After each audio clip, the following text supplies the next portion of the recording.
Me llamo Daniel, tengo 52 años y esta es la historia de cómo perdí mi ciudad y de cómo tal vez nunca la tuve realmente. Me llamo Daniel, tengo 52 años y esta es la historia de cómo perdí mi ciudad y de cómo tal vez nunca la tuve realmente. Me llamo Daniel, tengo 52 años y esta es la historia de cómo perdí mi ciudad y de cómo tal vez nunca la tuve realmente.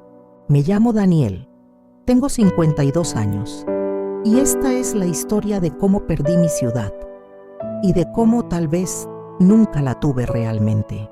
No fue solo el virus, fue lo que trajo consigo. De un día para otro, la oficina quedó vacía. Las tazas de café olvidadas sobre los escritorios, las sillas giradas hacia ninguna parte y nosotros, cada uno encerrado en su casa, mirando una pantalla que nos mostraba rostros pixelados, voces entrecortadas, una cercanía que no era cercanía. Al principio pensé que sería temporal, todos lo pensamos. Cuando esto termine volveremos, decíamos, pero los meses pasaron y algo cambió. No en el mundo, en nosotros. Los más jóvenes, esos que llamaban la nueva generación, no querían volver. Habían descubierto que podían trabajar desde cualquier lugar. Desde una playa, desde una montaña, desde el sofá de su sala, con una taza de té y el gato durmiendo a su lado. ¿Para qué volver a la oficina? ¿Para qué gastar 2 horas en el tráfico solo para sentarse frente a una computadora que podrían tener en casa? Sin embargo, la ciudad no esperó por nosotros. Sin embargo, la ciudad no esperó por nosotros. Los más jóvenes, esos que llamaban la nueva generación, no querían volver. Habían descubierto que podían trabajar desde cualquier lugar. Desde una playa, desde una montaña, desde el sofá de su sala, con una taza de té y el gato durmiendo a su lado. ¿Para qué volver a la oficina? ¿Para qué gastar 2 horas en el tráfico solo para sentarse frente a una computadora que podrían tener en casa? No era solo mi ciudad. En todas partes las grandes ciudades estaban cambiando. San Francisco, Nueva York, Londres, los edificios de oficinas vacíos, las tiendas cerradas y en las calles sombras de lo que alguna vez fue. Y me pregunté, ¿qué pasó? ¿Cómo fue que el mundo cambió tan rápido y yo ni siquiera me di cuenta? Y me pregunté, ¿qué pasó? ¿Cómo fue que el mundo cambió tan rápido y yo ni siquiera me di cuenta? Esa noche en casa, mi hija Sofía estaba sentada en el sofá con su computadora sobre las piernas. Tenía 25 años, trabajaba para una empresa de tecnología, o al menos eso creía yo, porque cuando le pregunté dónde quedaba su oficina, se rió. «Papá, no tengo oficina», dijo. «Trabajo desde donde quiera, a veces desde aquí, a veces desde la casa de una amiga. La semana pasada estuve en Oaxaca, trabajé desde un café con vista al mar». «¿Y tu jefe no dice nada?», pregunté. «Mi jefe también trabaja desde su casa, en Canadá. Nunca lo he visto en persona». Me quedé callado. Traté de imaginar eso, un jefe que nunca ves, compañeros que solo conoces por sus voces digitales, reuniones que son solo cuadros en una pantalla. No fue despido, fue de reestructuración. Me ofrecieron quedarme, pero en un puesto distinto, uno que requería manejar herramientas digitales que yo apenas conocía, o jubilarme anticipadamente. Sofía me miró con esa mezcla de ternura y paciencia que tienen los jóvenes cuando hablan con los viejos. «Papá, eso es lo que tú necesitas. Yo hablo con mis amigos todo el tiempo, por mensaje, por videollamada. Nos vemos cuando queremos, no porque tengamos que estar en el mismo lugar 5 días a la semana. Papá, eso es lo que tú necesitas.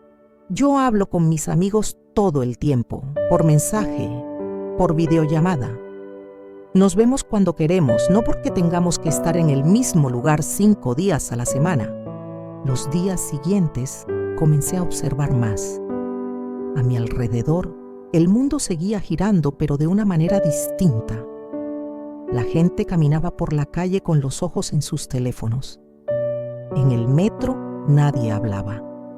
Solo pantallas iluminadas, rostros inclinados, dedos deslizándose. ¿Cuándo fue que dejamos de mirarnos? Una tarde fui al banco.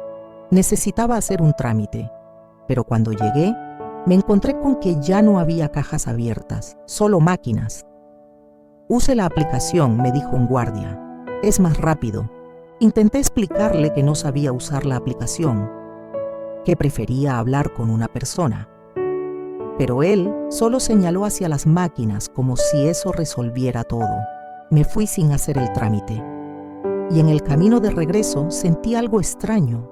No era enojo, era desconcierto. Como si el mundo hubiera decidido hablar un idioma que yo no entendía. Esa noche le conté a Sofía lo que había pasado. «Papá, te puedo ayudar a instalar la aplicación», dijo. «Es fácil, te va a ahorrar mucho tiempo». «No quiero ahorrar tiempo», respondí, quizás con más brusquedad de la necesaria. «Quiero hablar con una persona, ver su cara, saber que del otro lado hay alguien real». Sofía suspiró. «Papá, esas personas ya no están ahí porque la mayoría de la gente prefiere hacerlo por la aplicación. Es más eficiente. No tienes que hacer fila, no tienes que salir de tu casa. Es mejor». «¿Mejor para quién?», pregunté. Ella no respondió. Solo me miró con esa tristeza silenciosa que aparece cuando dos generaciones se enfrentan y ninguna entiende del todo a la otra. Los meses pasaron y con ellos más cambios. Mi empresa, una editorial donde había trabajado por 20 años, comenzó a reducir personal. No porque las cosas fueran mal, sino porque había nuevas herramientas, programas que podían hacer en segundos lo que antes nos tomaba horas. Inteligencia artificial le llamaban. Un día mi jefe me llamó a su oficina. Bueno, no era su oficina, era una videollamada. Él estaba en su casa, yo en la mía. Los meses pasaron y con ellos más cambios. Mi empresa, una editorial donde había trabajado por 20 años, comenzó a reducir personal. No porque las cosas fueran mal, sino porque había nuevas herramientas, programas que podían hacer en segundos lo que antes nos tomaba horas. Inteligencia artificial le llamaban. No fue despido, fue de reestructuración. Me ofrecieron quedarme, pero en un puesto distinto. Uno que requería manejar herramientas digitales que yo apenas conocía, o jubilarme anticipadamente. «Tómate tu tiempo para pensarlo», dijo. Pero ambos sabíamos que no había mucho que pensar. Esa noche no pude dormir. Me quedé en la sala, mirando por la ventana. La ciudad seguía ahí, con sus luces parpadeantes, sus calles vacías. Pero ya no era mi ciudad. O tal vez nunca lo fue. Tal vez siempre estuvo cambiando y yo solo me aferré a una versión que ya no existía. Pensé en mi padre. Trabajó toda su vida en una fábrica. Mismo lugar, mismo horario, mismas manos callosas al final de cada día. Cuando se jubiló, la fábrica cerró. Y él solía decir, con una mezcla de orgullo y melancolía, «Di todo lo que tenía, y ahora ya no hace falta». Pensé en mi padre. Trabajó toda su vida en una fábrica. Mismo lugar, mismo horario, mismas manos callosas al final de cada día. Cuando se jubiló, la fábrica cerró. Y él solía decir, con una mezcla de orgullo y melancolía, «Di todo lo que tenía, y ahora ya no hace falta». A la mañana siguiente, Sofía entró a la cocina y me encontró con una taza de café frío en las manos. «¿No dormiste?», preguntó. Negué con la cabeza. «Papá, sé lo del trabajo», dijo sentándose frente a mí. «Mamá me contó. No supe qué decir. Me sentía avergonzado, como si hubiera fallado en algo fundamental. No es tu culpa, dijo Sofía tomando mi mano. El mundo está cambiando y es rápido, demasiado rápido. Pero eso no significa que tú no tengas lugar en él. ¿Y cuál es mi lugar?, pregunté, con una amargura que no pude ocultar. ¿Aprender a usar máquinas que hacen mi trabajo mejor que yo? ¿Convertirme en alguien que no soy? No, dijo Sofía con firmeza. Convertirte en alguien que también puede adaptarse. No tienes que ser como nosotros, pero tampoco puedes quedarte quieto, esperando que todo vuelva y cambie a ser como antes, porque no va a volver, papá. Sus palabras me dolieron, no porque fueran crueles, sino porque eran ciertas. Los siguientes días traté de entender. Descargué aplicaciones, vi tutoriales en internet. Le pedí a Sofía que me enseñara. Y aunque todo me parecía complicado, lento, frustrante, algo comenzó a cambiar. No en el mundo, en mí. Una tarde, mientras esperaba el autobús, saqué mi teléfono y busqué algo que siempre me había intrigado. ¿Cómo funcionan esos programas que escriben textos? Esas inteligencias artificiales de las que todos hablaban. Encontré uno, se llamaba ChatGPT, y por curiosidad le hice una pregunta: ¿qué es el cambio? La respuesta apareció en segundos. El cambio es la única constante. Es el río que nunca se detiene. Podemos resistirlo, pero seguirá fluyendo. O podemos aprender a nadar en él. Me quedé mirando esas palabras, tan simples, tan ciertas, y por primera vez en mucho tiempo sentí algo parecido a la esperanza, porque tal vez no se trataba de recuperar lo que había perdido, sino de encontrar algo nuevo, algo que aún no sabía que existía. Esa noche, Sofía me preguntó si había tomado una decisión sobre el trabajo. Todavía no, respondí, pero creo que voy a quedarme, voy a intentarlo. Ella sonrió, y en esa sonrisa vi algo que no había visto antes: orgullo. Todavía no, respondí, pero creo que voy a quedarme, voy a intentarlo.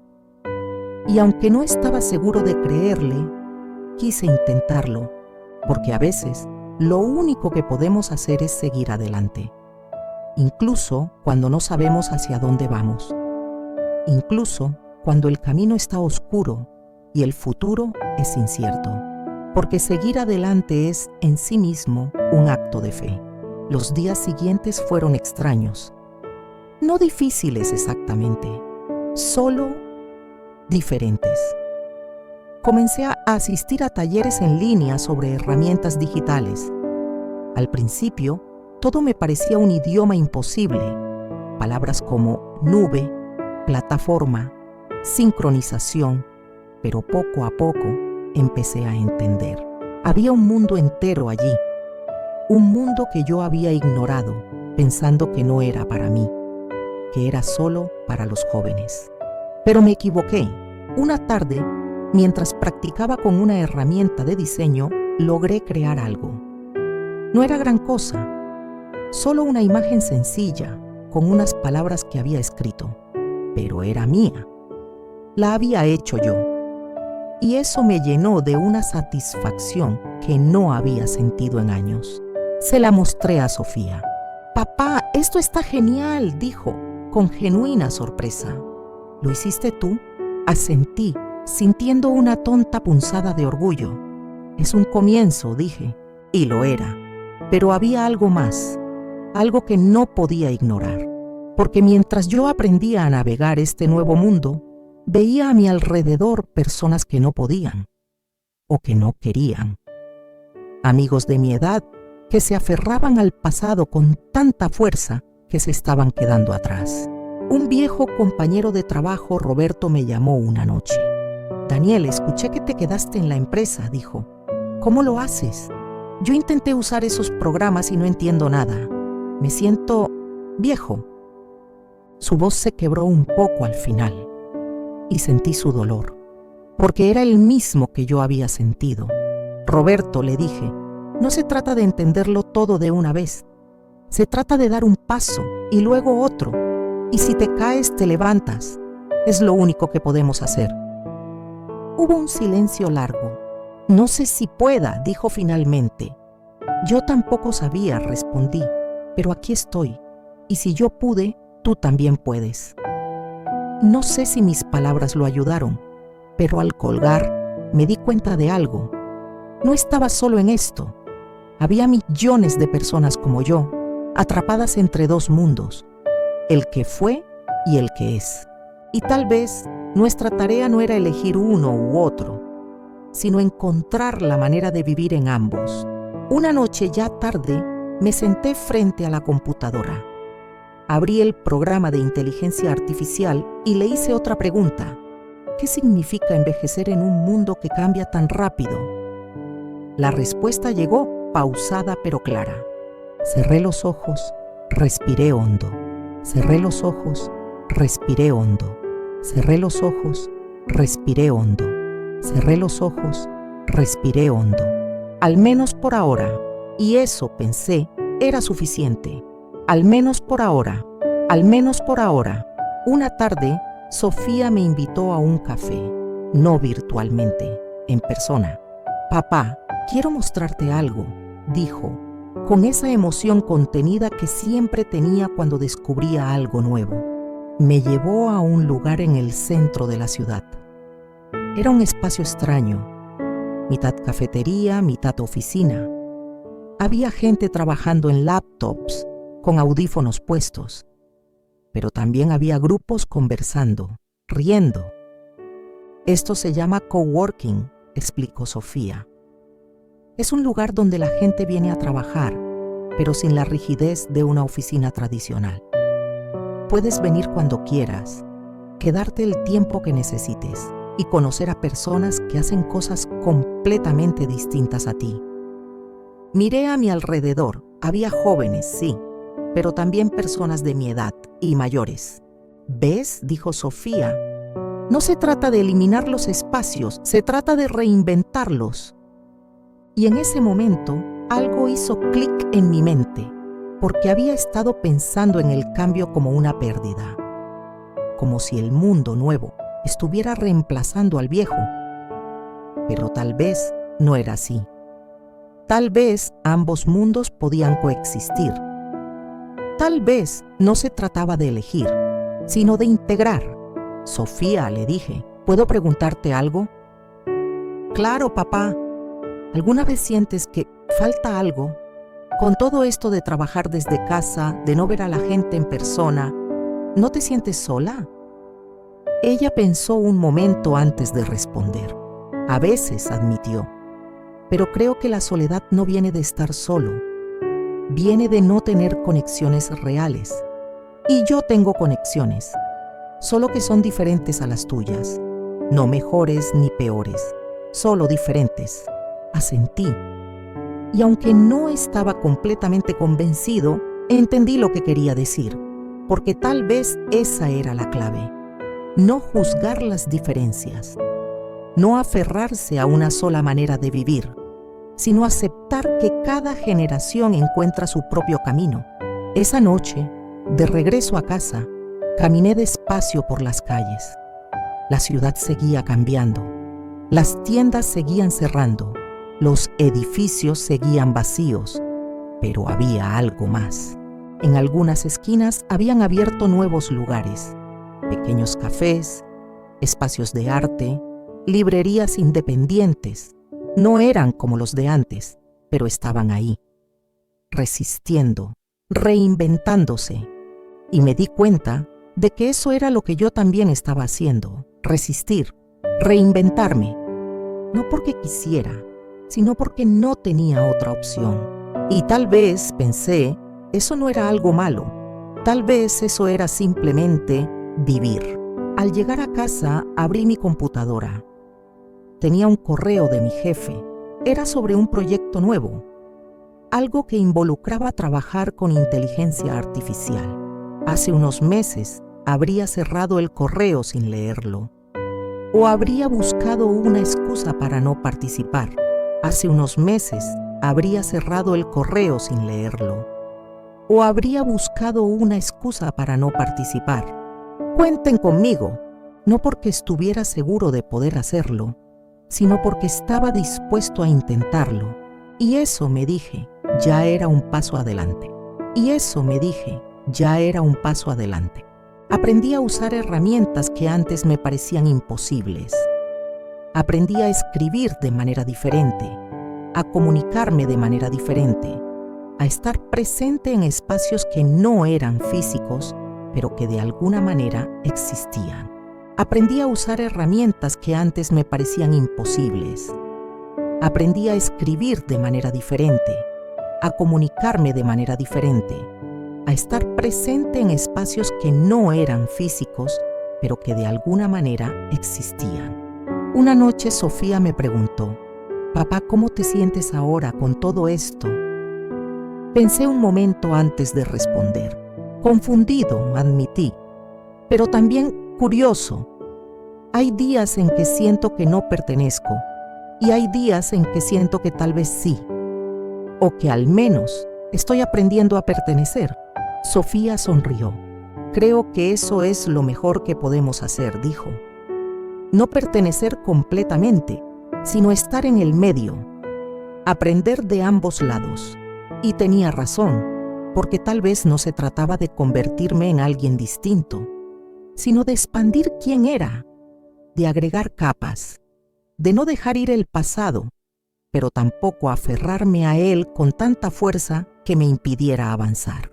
Esa noche, antes de dormir, me quedé mirando el techo y pensé en todas las personas que, como yo, estaban viviendo este momento extraño, este punto de quiebre entre lo que fue y lo que será.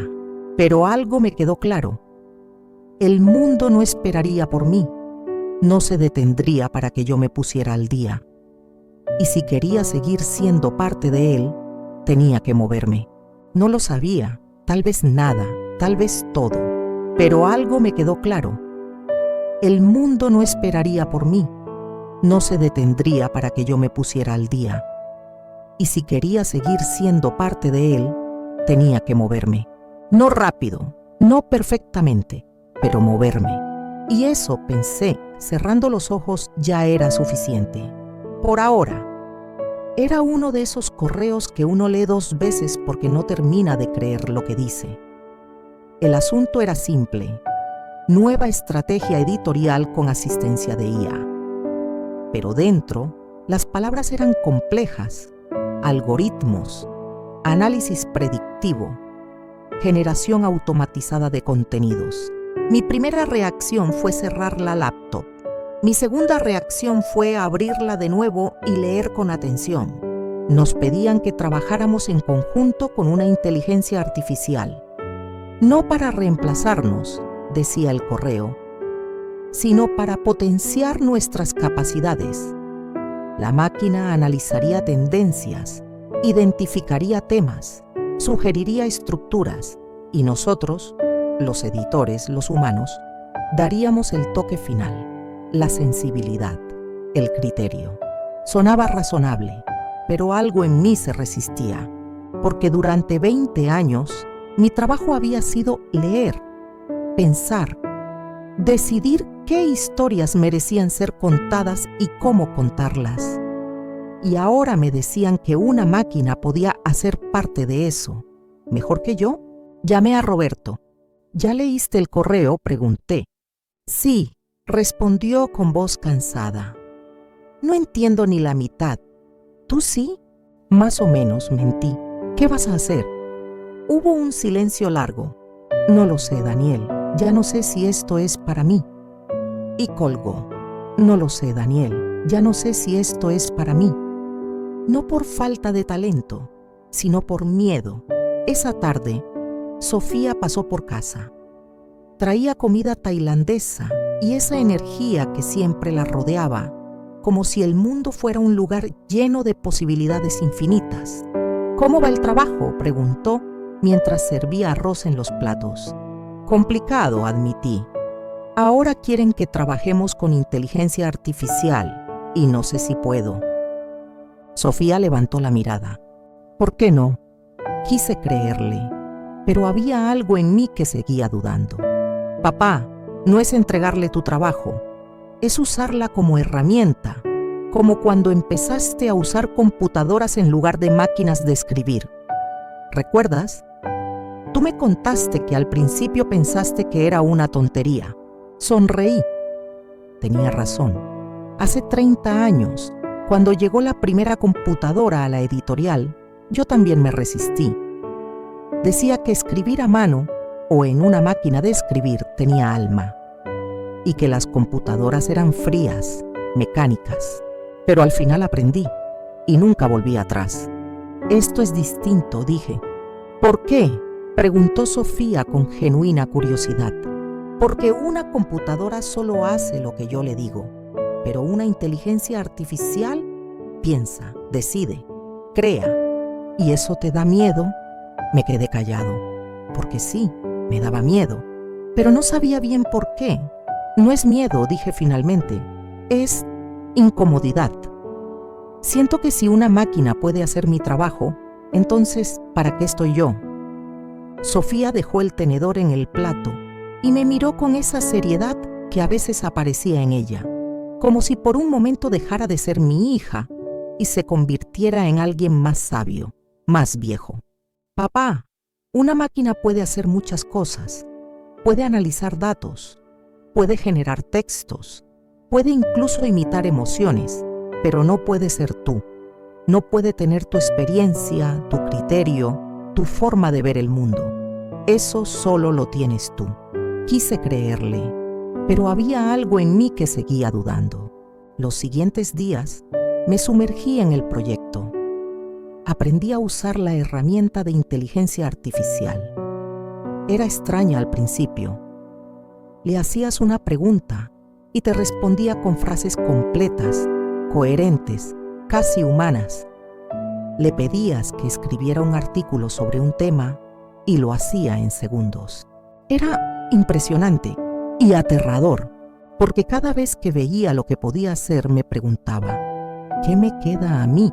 Una tarde mientras trabajaba, la máquina me sugirió una idea para un artículo. Era buena, mejor que muchas ideas que yo había tenido, y me di cuenta de algo. No estaba compitiendo con la máquina, estaba aprendiendo de ella. Le hice más preguntas. Le pedí que desarrollara conceptos, que explorara ángulos que yo no había considerado, y poco a poco algo cambió. Dejé de verla como un rival y empecé a verla como un colaborador. Pero no todos pensaban igual. Una mañana recibí un mensaje de Roberto. Había renunciado. No puedo más, Daniel, decía el mensaje. Este mundo ya no es para mí. Prefiero irme ahora con dignidad que quedarme y sentirme inútil. Le llamé de inmediato. Roberto, no tienes que irte, podemos aprender juntos. No, Daniel, dijo con voz firme. Tú tienes a tu hija, tienes quien te enseñe, yo no. Y además, estoy cansado. Cansado de sentir que cada día tengo que demostrar que todavía sirvo. No, Daniel, dijo con voz firme. Tú tienes a tu hija, tienes quien te enseñe, yo no. Y además, estoy cansado. Cansado de sentir que cada día tengo que demostrar que todavía sirvo. Lo siento, Roberto, dije finalmente. No lo sientas, solo cuídate y cuida de los que todavía pueden adaptarse. Y colgó. Esa noche no pude dejar de pensar en él, en todos los Robertos del mundo, gente talentosa, experimentada, que se estaba quedando fuera no por falta de capacidad, sino por falta de apoyo, de tiempo, de paciencia. Y me pregunté, ¿es esto progreso o solo estamos dejando atrás a toda una generación? No tenía respuesta. Una tarde mientras trabajaba, la máquina me sugirió una idea para un artículo. Era buena, mejor que muchas ideas que yo había tenido, y me di cuenta de algo. No estaba compitiendo con la máquina, estaba aprendiendo de ella. Papá, creo que te va a interesar, dijo. Hablan de cómo preparar a los niños para un mundo con inteligencia artificial. Acepté, aunque no estaba seguro de querer escuchar más sobre el futuro. Pero algo en su entusiasmo me convenció. Papá, creo que te va a interesar, dijo. Hablan de cómo preparar a los niños para un mundo con inteligencia artificial. El mundo que conocimos ya no existe, dijo. Y el mundo que viene será radicalmente distinto. Nuestros hijos no van a competir solo con otros humanos. Van a coexistir con inteligencias artificiales. Y si no les enseñamos a navegar ese mundo, los estamos dejando indefensos. Sus palabras me golpearon, porque tenía razón. La educación tradicional ya no funciona, continuó. No podemos seguir enseñando a los niños a memorizar información que pueden encontrar en segundos con una búsqueda. Tenemos que enseñarles a pensar, a crear, a colaborar, a tener criterio, porque eso es lo único que las máquinas no pueden replicar. El mundo que conocimos ya no existe, dijo, y el mundo que viene será radicalmente distinto. Nuestros hijos no van a competir solo con otros humanos. Van a coexistir con inteligencias artificiales. Y si no les enseñamos a navegar ese mundo, los estamos dejando indefensos.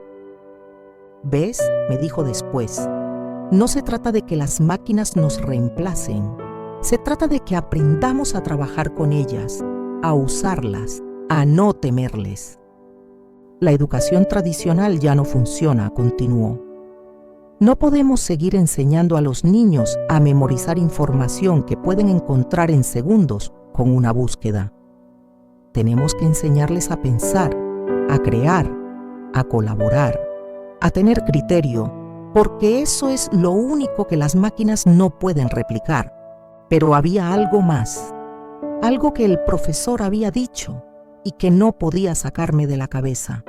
El mayor peligro no es la inteligencia artificial, es la resistencia al cambio. Esas palabras se quedaron conmigo durante días. El mayor peligro no es la inteligencia artificial, es la resistencia al cambio. Y tal vez eso era lo que todos sentíamos, de una u otra manera. Una tarde, mientras caminaba por el parque, vi a un grupo de niños jugando. No corrían, no gritaban. Estaban sentados en un círculo, cada uno con una tablet, jugando juntos pero separados.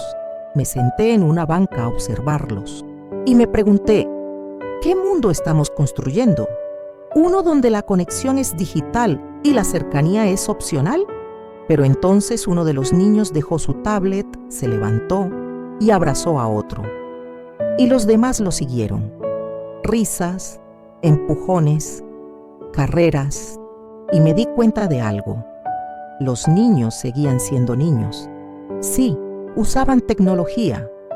Sí, vivían en un mundo distinto al mío, pero seguían necesitando lo mismo que siempre: juego, contacto, amor. Tal vez el problema no era la tecnología. Tal vez el problema era cómo la usábamos. Esa noche le conté a Sofía lo que había visto. Papá, eso es exactamente lo que trato de decirte, dijo. La tecnología no es mala ni buena. Es una herramienta. Depende de nosotros cómo la usamos. ¿Y tú cómo la usas?, pregunté. Ella pensó un momento. Para conectar, para aprender, para crear. Pero también sé cuándo apagarla, cuándo necesito estar presente, cuándo necesito silencio. Ella pensó un momento. No, admitió. Tuve que equivocarme muchas veces. Hubo momentos en que pasaba todo el día pegada al teléfono y me sentía vacía. Entonces aprendí a poner límites, a ser intencional. Sus palabras me hicieron reflexionar, porque tal vez esa era la clave. No rechazar la tecnología, pero tampoco dejar que nos consuma. Encontrar el equilibrio. ¿Pero cómo? Los días siguientes decidí hacer un experimento. Cada mañana, antes de abrir la laptop, me tomaba media hora para mí, para leer un libro físico, para tomar café despacio, para mirar por la ventana. Al principio me sentí improductivo, como si estuviera perdiendo el tiempo, y me di cuenta de que no necesitaba rechazar uno para abrazar el otro. Podía tener ambos. Y me di cuenta de que no necesitaba rechazar uno para abrazar el otro. Podía tener ambos. Una tarde, mientras trabajaba en el proyecto con la inteligencia artificial, tuve una idea. La máquina había sugerido un enfoque para un artículo. Era técnico, preciso, bien estructurado, pero le faltaba algo. Así que lo tomé y lo reescribí. Agregué una historia, una anécdota, una emoción. Y cuando terminé, me di cuenta de que eso era lo que yo aportaba. No información, sino humanidad. La máquina podía procesar datos, pero yo podía darles alma. Envié el artículo a mi jefe y al día siguiente recibí su respuesta. Daniel, esto es exactamente lo que estábamos buscando. La combinación perfecta entre eficiencia y sensibilidad. Gracias. Leí el mensaje 2 veces y sonreí, porque por primera vez en mucho tiempo sentí que había encontrado mi lugar. No en el mundo de antes, no en el mundo de ahora, sino en el espacio entre ambos. Esa noche llamé a Roberto. Hola, amigo, dije. ¿Cómo estás? Bien, respondió, aunque su voz no sonaba convincente. ¿Y tú? Mejor, dije. Roberto, quiero contarte algo. Y le conté sobre el proyecto, sobre la inteligencia artificial, sobre cómo al principio me asustó, pero cómo luego aprendí a trabajar con ella. No es fácil, admití, pero tampoco es imposible. Y si quieres, puedo ayudarte, puedo enseñarte. Hubo un silencio largo y por un momento pensé que iba a colgar, pero entonces dijo, ¿de verdad crees que todavía puedo? Roberto, eres uno de los editores más brillantes que conozco. Claro que puedes, solo necesitas un empujón y tiempo y alguien que te acompañe. Otro silencio. Déjame pensarlo, dijo finalmente. Y aunque no era un sí, tampoco era un no. Y eso por ahora era suficiente. Los meses pasaron y con ellos más cambios. La empresa comenzó a implementar más herramientas digitales, más automatización, más colaboración remota. Pero también algo más. Comenzaron a valorar lo que llamaban habilidades blandas, empatía, creatividad, pensamiento crítico, porque se habían dado cuenta de que las máquinas podían hacer muchas cosas, pero no podían hacer todo. Una tarde, en una reunión virtual, mi jefe dijo algo que me sorprendió. El futuro no es de quienes sepan usar tecnología, es de quienes sepan combinarla con humanidad. Y miró directamente a la cámara, como si me hablara a mí. Esa noche, Sofía vino a cenar. Cocinamos juntos, como solíamos hacer antes de que el mundo se volviera tan rápido. Papá, estoy orgullosa de ti, dijo, mientras cortaba verduras. ¿Por qué?, pregunté sorprendido. Porque no te rendiste, porque cuando todo cambió, tú también cambiaste. Y eso no es fácil. Me quedé callado, porque no sabía si había cambiado realmente o si solo había aprendido a fingir. Sofía, dije finalmente, ¿alguna vez tienes miedo del futuro? Ella dejó el cuchillo y me miró. Todo el tiempo, admitió, pero no creo que el miedo sea malo. Creo que el miedo nos recuerda que estamos vivos, que nos importa, que queremos proteger algo. Todo el tiempo, admitió, pero no creo que el miedo sea malo. Creo que el miedo nos recuerda que estamos vivos, que nos importa, que queremos proteger algo. Lo acepto y sigo adelante de todas formas. Sus palabras me llenaron de una calma extraña, porque tenía razón. El miedo no iba a desaparecer. El mundo no iba a dejar de cambiar, pero podía elegir cómo responder. Esa noche, antes de dormir, abrí mi computadora y le hice una última pregunta a la inteligencia artificial. ¿Qué es lo que nos hace humanos? La respuesta llegó lenta, como si la máquina estuviera pensando. Lo que nos hace humanos no es lo que sabemos, es lo que sentimos.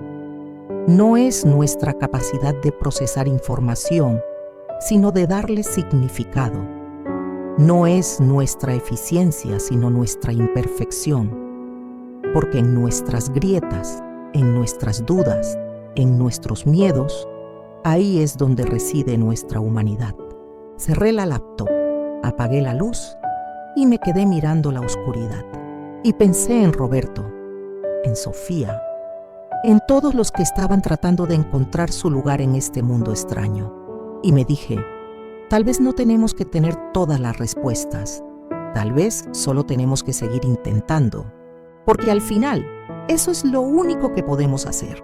Seguir adelante. Con miedo, con dudas, con esperanza. Seguir adelante. No con nieve ni con frío extremo, sino con una quietud extraña, como si el mundo hubiera decidido pausar por un momento antes de seguir girando. Había pasado casi un año desde que todo comenzó a cambiar, desde que mi ciudad dejó de ser mi ciudad, desde que aprendí a trabajar con máquinas que pensaban, desde que descubrí que adaptarse no era rendirse, sino crecer. Una mañana de diciembre recibí un mensaje de Roberto. Daniel, ¿podemos vernos? No había hablado con él en meses. Desde que renunció, se había alejado de todos. Y aunque había intentado contactarlo varias veces, nunca respondió. Hasta ahora, nos encontramos en el mismo café donde solíamos reunirnos hace años. El lugar había cambiado. Las mesas eran distintas. El menú era digital, pero el olor a café seguía siendo el mismo. Roberto llegó puntual. Se veía diferente, más delgado, más cansado, pero había algo en sus ojos, algo parecido a la paz.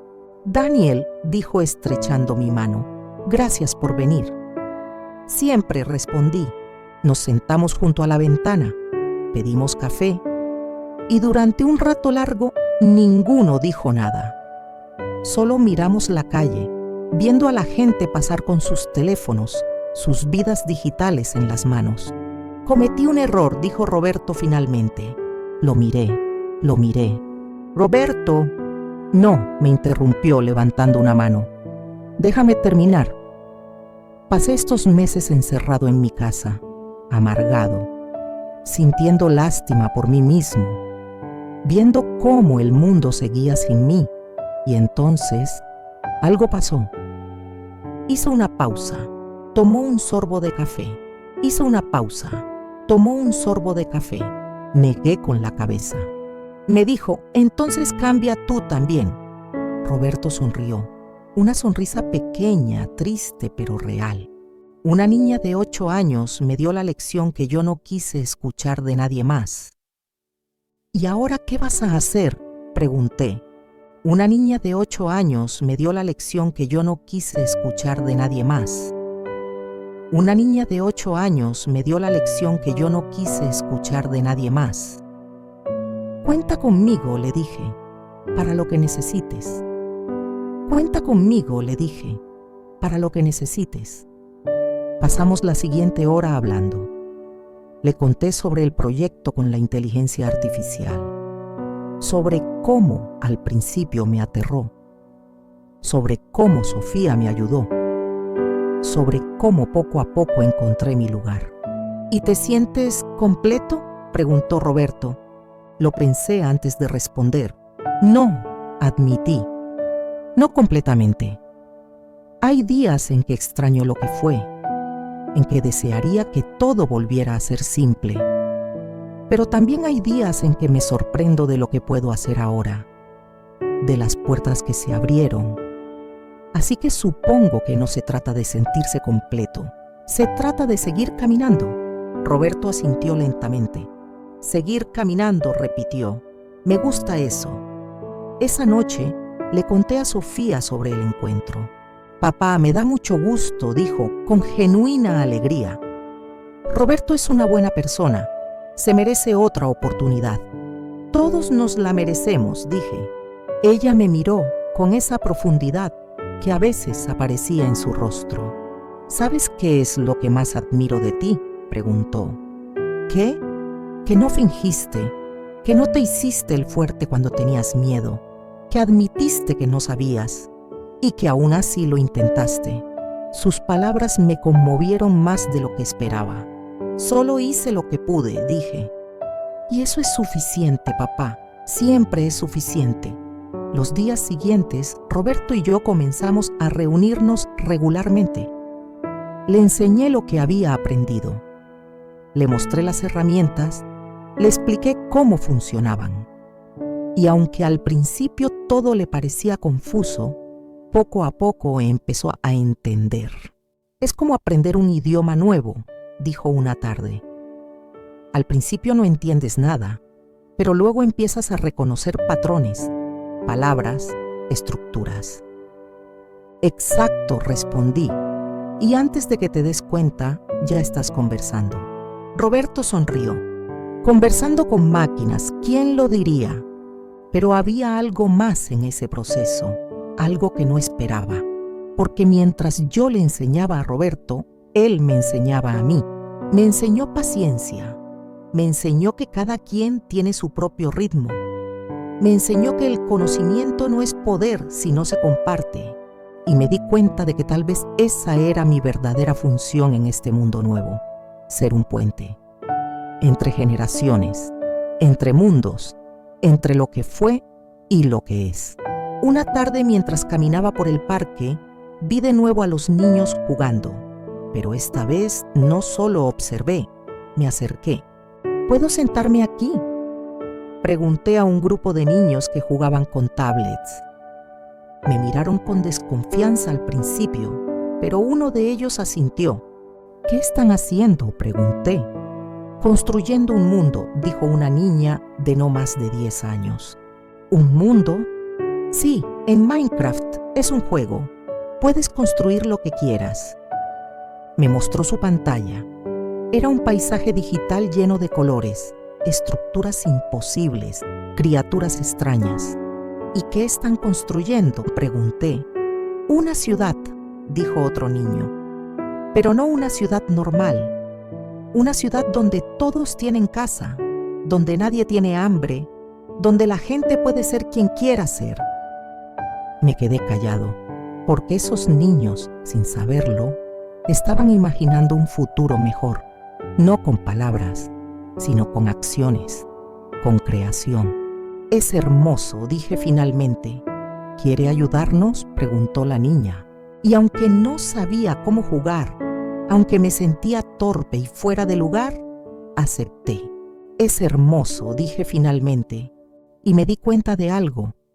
El futuro no era algo que había que temer, era algo que había que construir, juntos. Esa noche le conté a Sofía lo que había pasado. Papá, eso es increíble, dijo.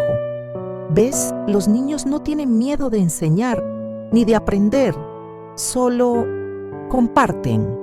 Ojalá los adultos fuéramos más así, dije. Ya no me sentía perdido, ni completamente encontrado, pero estaba presente, aquí, ahora, en este mundo extraño que ya no era tan extraño. Las semanas pasaron y con ellas algo en mí se fue asentando, como polvo después de una tormenta. Ya no me sentía perdido, ni completamente encontrado, pero estaba presente, aquí, ahora, en este mundo extraño que ya no era tan extraño. Una mañana, mi jefe me llamó a una reunión, no virtual esta vez, en persona. La oficina había reabierto parcialmente, no todos los días, no para todos, pero estaba ahí, disponible para quienes la necesitaran. Entré al edificio que había estado vacío por tanto tiempo. Las luces estaban encendidas. Había gente en los pasillos, no muchos, pero suficientes para que el lugar volviera a sentirse vivo. Entré al edificio que había estado vacío por tanto tiempo. Las luces estaban encendidas. Había gente en los pasillos, no muchos, pero suficientes para que el lugar volviera a sentirse vivo. Igualmente respondí. Nos sentamos en su oficina y durante un momento simplemente nos miramos. Dos personas que habían navegado juntas una tormenta y habían sobrevivido. Quiero ofrecerte algo, dijo finalmente. Esperé. Estamos creando un nuevo departamento. Se llama Puentes.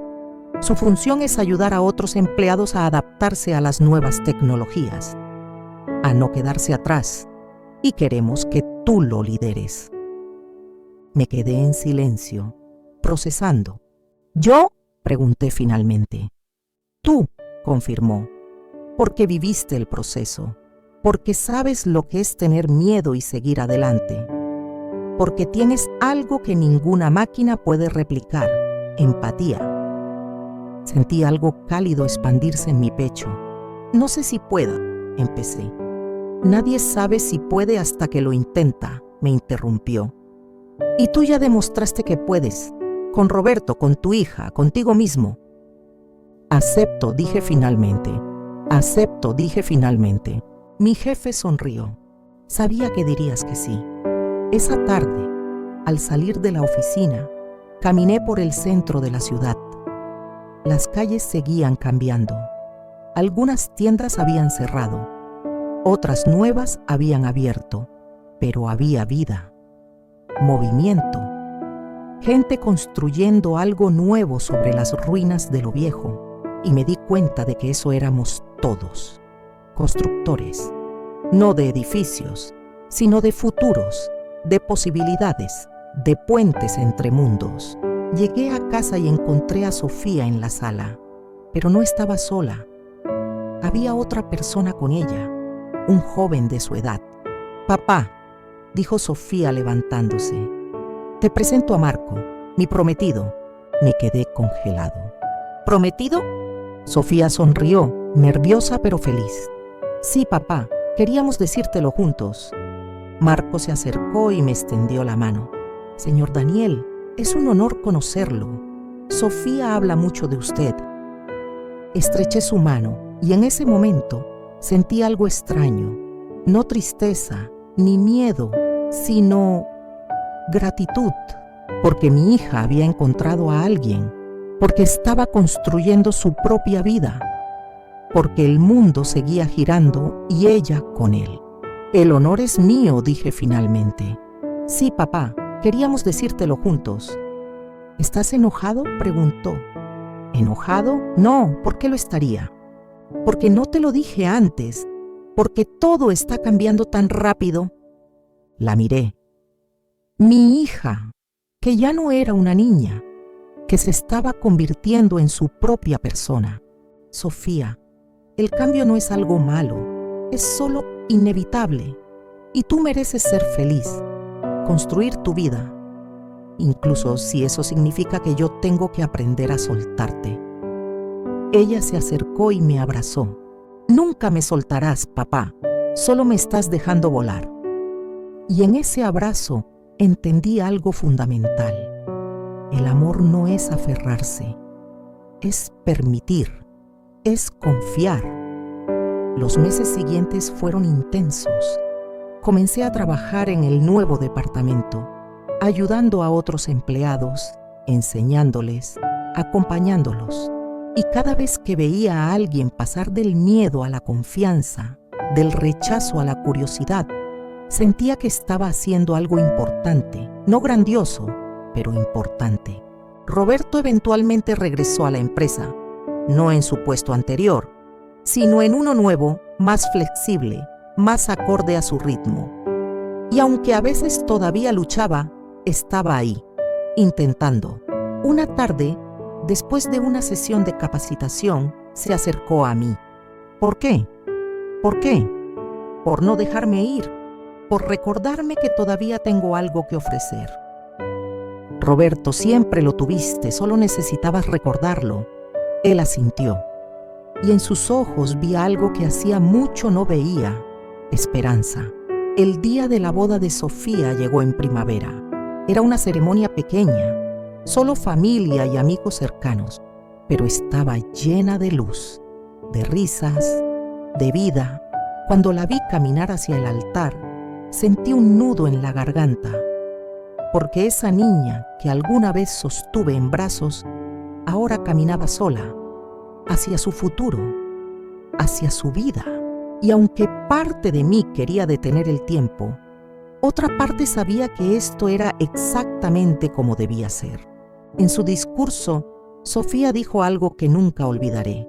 Mi padre me enseñó muchas cosas, pero lo más importante fue esto.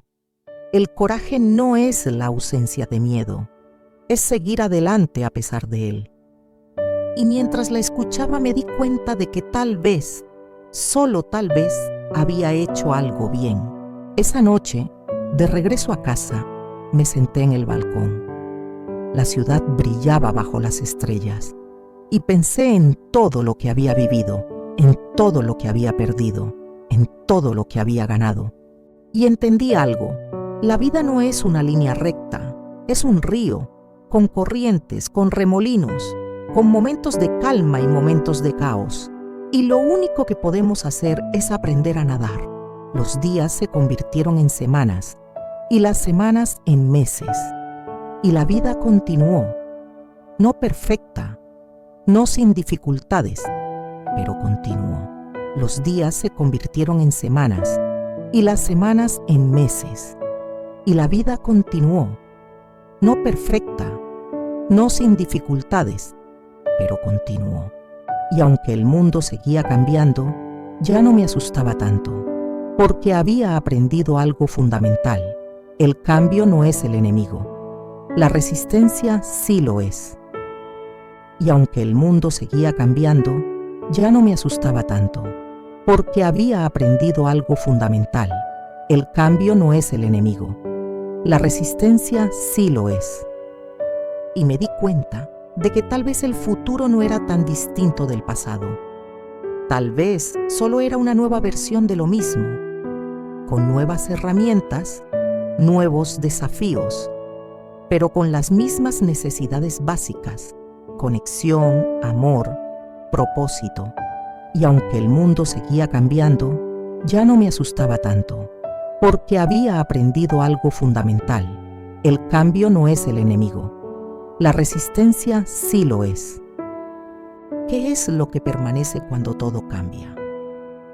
¿Qué es lo que permanece cuando todo cambia? ¿Qué es lo que permanece cuando todo cambia?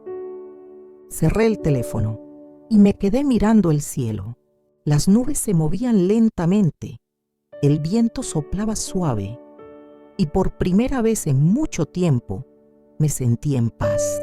No porque todo estuviera resuelto, sino porque había dejado de esperar que lo estuviera, porque había aprendido que la vida no es un problema que resolver, es un misterio que vivir. Esa noche, antes de dormir, me quedé un momento frente a la ventana. La ciudad seguía ahí, cambiante, impredecible, viva, y yo también seguía ahí, no el mismo de antes, pero tampoco completamente distinto. Solo yo, evolucionando, adaptándome, creciendo. Y eso, pensé, cerrando los ojos, era suficiente. Porque al final, lo único que podemos controlar es cómo respondemos, cómo elegimos estar presentes, cómo decidimos seguir adelante. Y yo había elegido seguir, no por obligación, sino por amor, por curiosidad, por la simple y profunda necesidad de estar vivo. Y mientras me quedaba dormido, pensé en Roberto, en Sofía, en los niños del parque, en todos los que estaban construyendo el futuro. Y sonreí, porque el futuro no era algo que vendría algún día. El futuro era ahora, cada día, cada elección, cada paso. Y aunque no sabía qué vendría después, sabía que estaría listo, o al menos lo intentaría. Y eso, al final, era todo lo que importaba. Seguir intentando, seguir caminando, seguir siendo humano en un mundo que cambia. Porque eso es lo que somos. Caminantes, constructores de puentes, narradores de historias. Y mientras haya alguien dispuesto a escuchar, siempre habrá una historia que contar. Una historia de miedo y valentía. de pérdida y encuentro, de finales y nuevos comienzos, una historia de nosotros.